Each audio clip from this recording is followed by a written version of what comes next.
नमस्कार विद्यार्थी मित्रांनो, उत्कर्ष अकॅडमीमध्ये तुमचं सर्वांचं स्वागत आहे. सर्वप्रथम धन्यवाद. तुम्ही उत्कर्ष अकॅडमी या यूट्यूब चॅनलला जे काही प्रेम दिलं आणि या प्रचंड तुमच्या प्रेमामुळे आणि या तुमच्या सपोर्टमुळे अगदी तुमच्या या सर्व काही प्रश्न असतील, तुमच्या काही समस्या असतील, शिक्षण क्षेत्रामधील वेळोवेळी जे काही अपडेट आहेत त्या तुमच्यापर्यंत मी नक्कीच पोहोचवत राहील. अशाच तुमच्या शुभेच्छा कायम सोबत राहो. तुमच्या या प्रेमामुळे मी आणखीन प्रेरित होऊन तुम्हाला नेहमी शैक्षणिक मधील जे काही घटना असतील, घडामोडी असतील त्या सर्व तुमच्यापर्यंत पोहोचवणार आहे.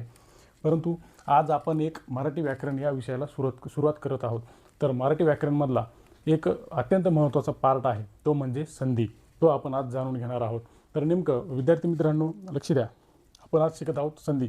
तर मग संधी म्हणजे काय आपल्याला माहीत पाहिजे. संधी म्हणजे काय, तर संधी कशाला म्हणतात, संधीचे in detail step by step सर्व आपण क्लिअर शिकणार आहोत. म्हणजे संधी कशाला म्हणतात, संधीचे किती प्रकार आहेत, कोणकोणते प्रकार आहेत, संधी म्हणजे काय आपण जाणून घेणार आहोत. तर संधी म्हणजे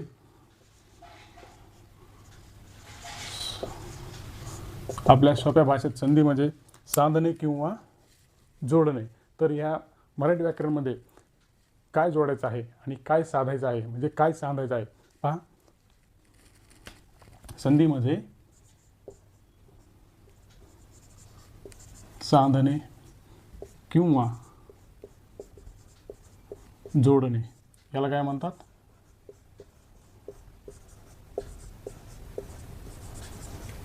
संधी म्हणतात मित्रांनो.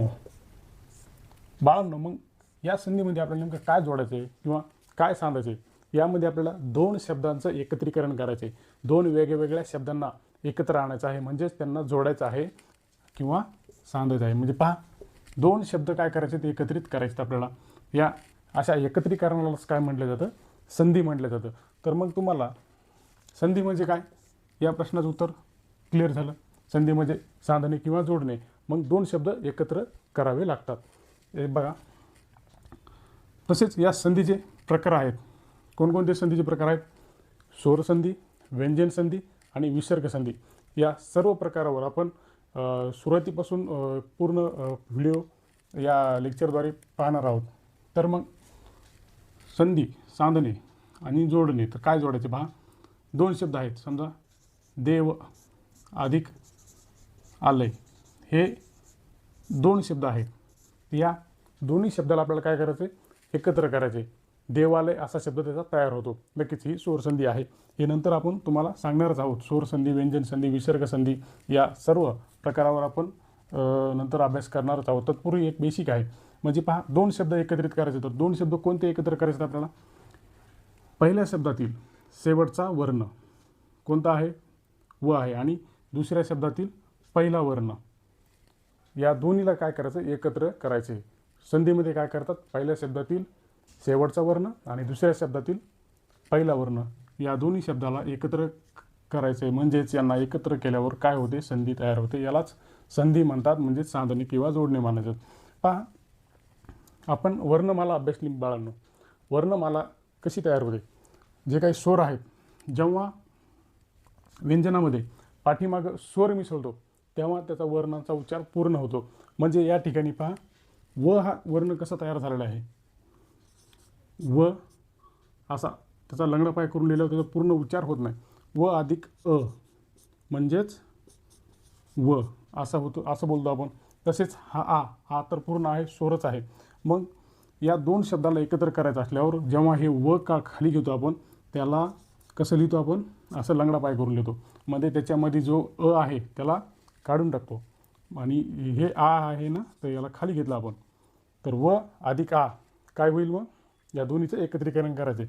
काय करायचं, बेरीज करायची. समजा व अधिक आचं काय होईल, मग वा होईल. मग हे दे जशाला तसा खाली येतो. देवा लय, काय शब्द तयार झाला, देवालय. अशाच एकत्रीकरणाला काय म्हणायचं, मग संधी. समजलं. संधी म्हणजे काय, सांधणे किंवा जोडणे. मग काय जोडायचे, दोन शब्द आपल्याला एकत्रित करायचे. कोणते, पहिल्या शब्दातील शेवटचा वर्ण आणि दुसऱ्या शब्दातील पहिला वर्ण. तर मग पहिल्या शब्दातील शेवटचा वर्ण कोणता आहे, व आहे, आणि दुसऱ्या शब्दातील पहिला वर्ण कोणता आहे, आ आहे. या दोन्ही शब्दाला एकत्र केलं, शब्द कोणता तयार झाला, देवालय. ही काय झाली, संधी. काय केलं आपण या ठिकाणी, सांधणी, जोडणे, यालाच काय म्हणतात, संधी म्हणतात. दोन शब्द एकत्रित जोडले, एकमेकांमध्ये मिसळले, त्याला आपण एकत्रीकरण केलं, याला संधी असं म्हणतात. तर मग चला, हे तुम्हाला समजलं संधी कशाला म्हणतात. ठीक आहे. तर मग या संधीचे प्रकार कोणकोणते आहेत, किती प्रकार आहेत ते आपण पाहूयात. संधीचे, सोबत राहा मित्रांनो, अगदी सोप्या भाषेमध्ये आपण पाहणार आहोत. संधीचे प्रकार आहेत मुख्य 3. कोणकोणते पहा. स्वर संधी,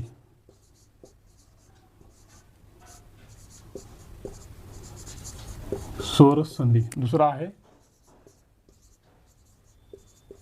व्यंजन संधी. आणि तिसरा प्रकार आहे विसर्ग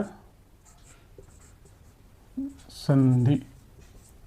मग स्वर संधी कशाला म्हणतात, व्यंजन संधी कशाला म्हणतात आणि विसर्ग संधी कशाला म्हणतात, हे आपण पाहणार आहोत. सगळ्यात पहिले पाहूया स्वर संधी. स्वर म्हणजे काय, ज्या वेळेस दोन्ही पहिला वर्ण म्हणजे शब्दातील दोन्ही वर्ण हे स्वर असतील त्यावेळेस काय होते, स्वर संधी. स्वर संधी कशी तयार होते, जेव्हा एकत्र येणारे वर्ण दोन्हीही स्वर असतील, दोन्हीही स्वर असतील, तर त्या संधीला स्वर संधी असे म्हणतात. क्लिअर इथपर्यंत. स्वर संधी कशाला म्हणतात, एकत्र येणारे जेव्हा दोन्हीही शब्द हे स्वर असतील तेव्हा त्याला काय म्हणतात, स्वर संधी. आपण पाठीमागचं उदाहरण पाहिलं, देव अधिक आले. देव, व मध्ये पण काय आहे, वचा उच्चार करा बरं. देव, व उच्चार केला तर वच्या पाठीमागे कुठेतरी अचा उच्चार होतो, म्हणजे त्याच्यामध्ये स्वर आहे. ठीक आहे. आणि आ त्याच्यासमोर कोणता आलेला आहे, आ हे शब्द आलेला आहे. मग दोन्ही काय आहेत, स्वर आहेत. मग ही कोणती संधी होती, स्वर संधी. पाहूया. पहा, स्वर संधीमध्ये एकत्र येणारे म्हणजे पहिल्या शब्दातील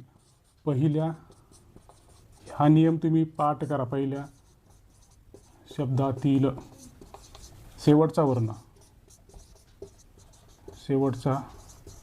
वर्ण आणि दुसऱ्या शब्दातील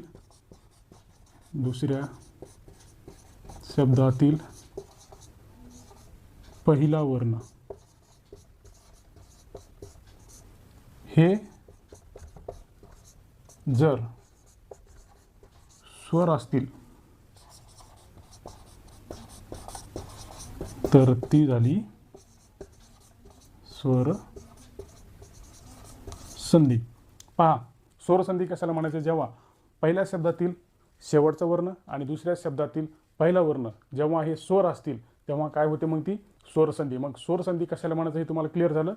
कधी होते स्वर संधी तयार, जेव्हा समोर जो काही आपला शब्द असेल तसा पहा, देव आले. आपण इथे शब्द पाहिला होता,